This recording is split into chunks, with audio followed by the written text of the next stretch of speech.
Hello, வணக்கம். ரவா தோசை ஹோட்டலில் செய்கிற மாதிரி சுவையாக எப்படி செய்கிறதுன்னு பார்க்கலாமா?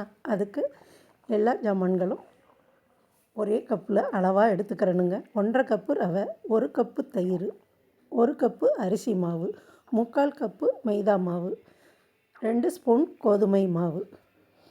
இது எல்லாமே ஒன்றா சேர்த்து அதுக்கு தேவையான உப்பு, 1/2 ஸ்பூன் சர்க்கரை சேர்த்து நல்லா மிக்சியில் அரைச்சி எடுத்துகிட்டு வந்துடணுங்க.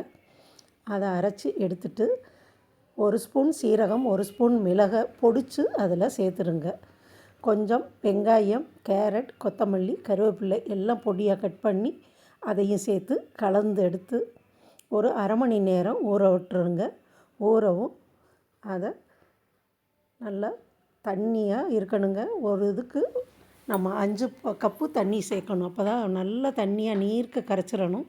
அதை சுற்றி தோசைக்கல்ல ஊற்றி எடுத்துட்டு நல்லா கோல்டன் ப்ரௌன் கலருக்கு முருகவும் எடுத்திங்கன்னா சூப்பரான ஹோட்டலில் மாதிரி ரவை தோசை செமையான டேஸ்ட்டாக ரெடி ஆயிருங்க.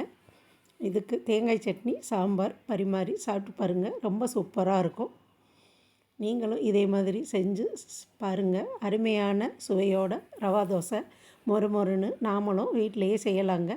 நம்ம கிராமிய சமையல் சேனலை இதுவரை சப்ஸ்கிரைப் பண்ணாமல் இருந்தீங்கன்னா சப்ஸ்கிரைப் பண்ணிடுங்க. நன்றி, வணக்கம். எல்லா பொருட்களையும் ஒரே அளவாக 1 கப்பு எடுத்துக்கங்க. அந்த கப்புலையே அளவாக எடுத்தீங்கன்னா நல்லா சூப்பரான மொறுமொறுன்னு ரவா தோசை ரெடி ஆயிருங்க. பாருங்கள், பார்க்கவே சூப்பராக இருக்குல்ல. சாப்பிடவும் நல்ல சுவையாக இருக்குங்க. நன்றி, வணக்கம்.